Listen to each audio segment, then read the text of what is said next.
Hay que recordar que un antioxidante es una molécula que evita que otras moléculas se oxidan, ¿sí? Bueno, el ejemplo típico de esto es el glutatión. El glutatión es un poderoso antioxidante que puede desempeñar un papel importante en el proceso del COVID-19. Y hay que recordar que es un tripéptido formado por cistina, glicina y glutamato, y que puede unirse, que al unirse forman una molécula de glutatión que ayudan a utilizar y reciclar. Esto es lo importante de este antioxidante maestro, y por eso se le puso antioxidante maestro. Ayuda a reciclar otros antioxidantes que en el momento en que se oxidan, los puede reducir y los vuelve a traer, volverlos activos como antioxidantes, como son la vitamina C y como es la coenzima Q10. Esto significa que el cuerpo utiliza glutatión con el fin de aumentar la efectividad de estos antioxidantes y ayuda a reciclar las moléculas.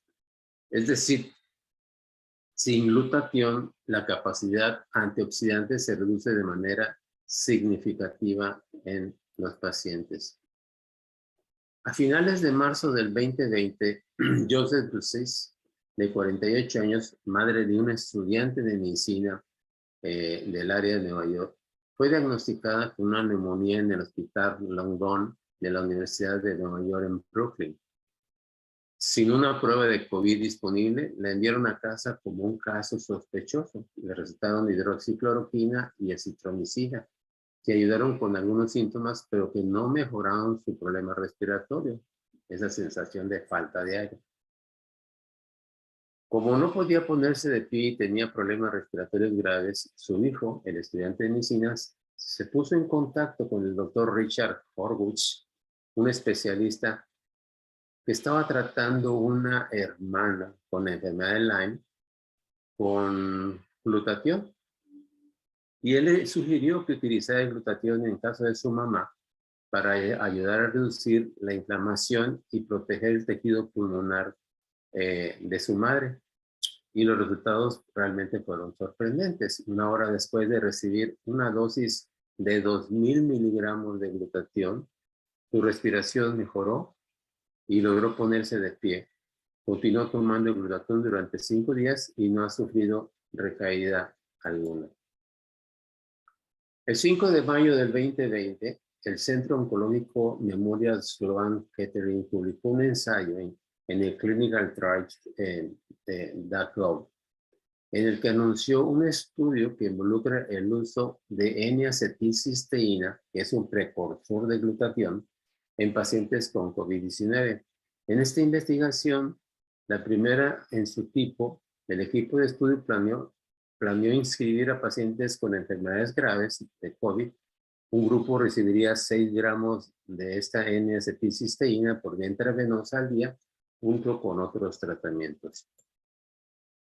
Entonces, los científicos proponen que la gravedad del COVID está relacionada con la deficiencia de glutatión.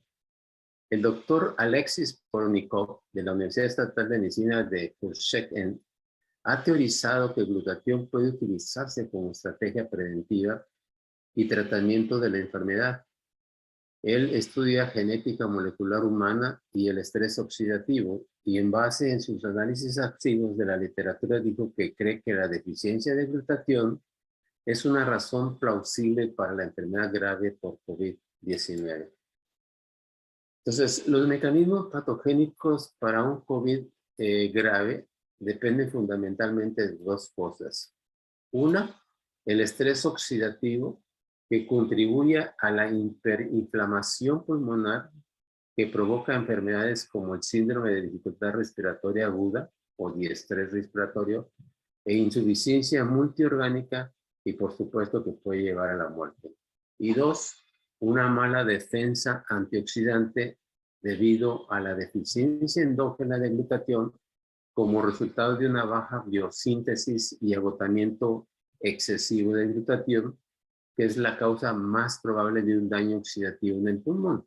Es decir, si no hay antioxidante, el estrés oxidativo va a acabar con todo lo que se le ponga enfrente, ¿verdad? Y esto fue Esto es independiente de los factores como lo que en un principio se nos señalizó a principios del 2020, de factores como el envejecimiento. Por eso se preocupará mucho de los adultos mayores de edad, que eran los que más estaban muriendo. Después se demostró que no. Las comorbilidades de enfermedades crónicas como diabetes, hipertensión, tabaquismo y algunos otros responsables de este déficit. Entonces, el daño oxidativo de las especies reactivas de oxígeno, conocidas por sus siglas en inglés como ROS, juega un papel importante en la enfermedad grave por COVID, ya que el COVID-19 intensifica el estrés oxidativo al aumentar los niveles del superóxido, una sustancia reactiva de oxígeno que puede ser muy dañina, y esto aumenta el superóxido en personas que comienzan con niveles elevados debido a enfermedades crónicas como enfermedades cardíacas, diabetes e hipertensión arterial. A medida que el virus utiliza la coenzima, el receptor de la enzima AC2 produce angiotensina 2, lo que a su vez genera más radical superóxido.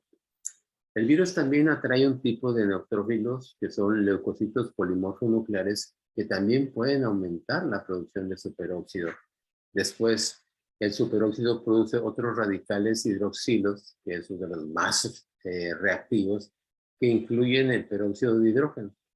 Y estos ROS que causan daño celular pueden reducirse con glutatión peroxidasa, ya que oxida el glutatión en el proceso de convertir el peróxido de hidrógeno en agua y evitar de esa manera el daño que condiciona el peróxido de hidrógeno.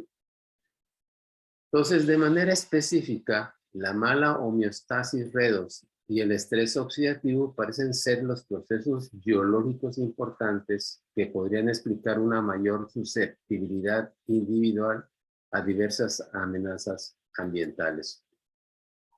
El doctor Pronikov encontró evidencia de que la deficiencia de glutatión podría estar involucrada en estas comorbilidades. En un artículo que publica, relaciona la reducción progresiva de glutatión endógeno con el envejecimiento.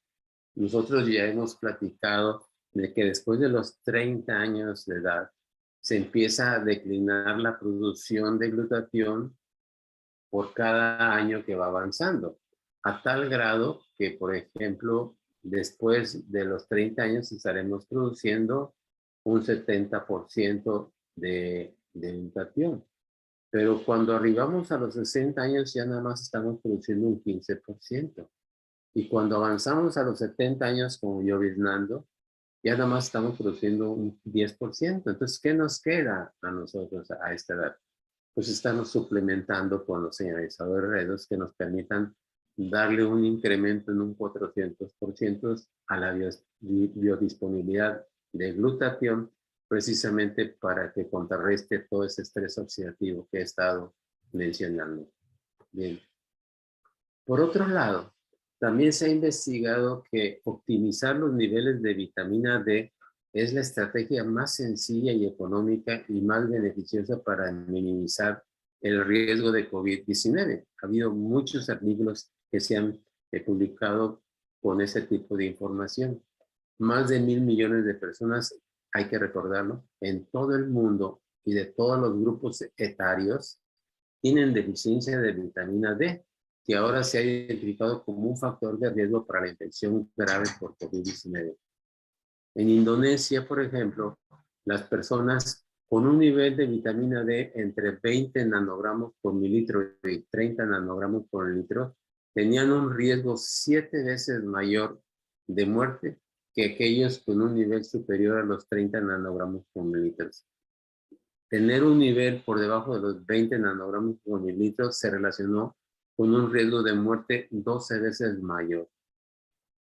Y esto es muy importante en esta temporada, por ejemplo, de invierno, que es necesario aumentar los niveles de vitamina D entre 60 y 80 nanogramos por mililitro, con el fin de mejorar la función del sistema inmunológico y de esa manera reducir los procesos infecciosos virales que son comunes en esta época de invierno. Sin embargo, Hay una relación muy importante entre el glutatión y la vitamina D. En términos de vitamina D, el doctor Pornicott propone que la relación entre la vitamina D y la enfermedad grave podrían asociarse con una deficiencia de glutatión. Señala varios estudios que relacionan los niveles de glutatión con la vitamina D y otro en el que los científicos encontraron que niveles más bajos de L-cisteína, un precursor de glutatión, se correlacionaban con niveles más bajos de vitamina D en personas con diabetes tipo 2. Es decir, da la impresión que es necesario la presencia de glutatión para vida que las células de nuestro cuerpo pueda producir una buena cantidad de vitamina D, que como ya les informé en los estudios previos, se han documentado que tiene relación con los casos graves de COVID. Y si bien en esta última variante de Omicron, considerada como la tercera ola, se nos ha dicho que son cuadros realmente leves y de hecho lo hemos observado así en nuestros pacientes, pero que es una variante que tiene una capacidad de diseminación muy importante. Tan es así que en cuanto a fines de noviembre que aparecieron los primeros casos de Omicron en África, no tardó ni una semana cuando ya estaba en Canadá y en Estados Unidos. Y en Estados Unidos se ha ido así como reguero de pólvora, ¿verdad? Y en esta gráfica del New York Times de la semana antepasada, podemos ver cómo vienen las gráficas incrementadas de la etapa media del 2020, octubre del 2020, y que era cuando se encontraba la ola más profunda, la primera ola, y posteriormente se disminuyó en el 21, y luego después apareció la segunda ola, y finalmente aparece esta tercera ola aquí esta segunda fue la Delta, la variante Delta, y esta tercera es la variante de Omicron. Pero contrario a aquello que decíamos que son cuadros muy leves y que esa es la percepción que tienen la mayoría de los médicos clínicos tratantes de esos pacientes, aquí podemos ver en este gráfico del New York Times cómo aquí se empieza ya a incrementar los casos de 14 días después, más tarde, los casos de ingreso de pacientes a las unidades de cuidados intensivos y evidentemente también los casos de muerte. No como los casos que se alcanzó en el pico máximo de la primera ola, de la primera variante del COVID-19.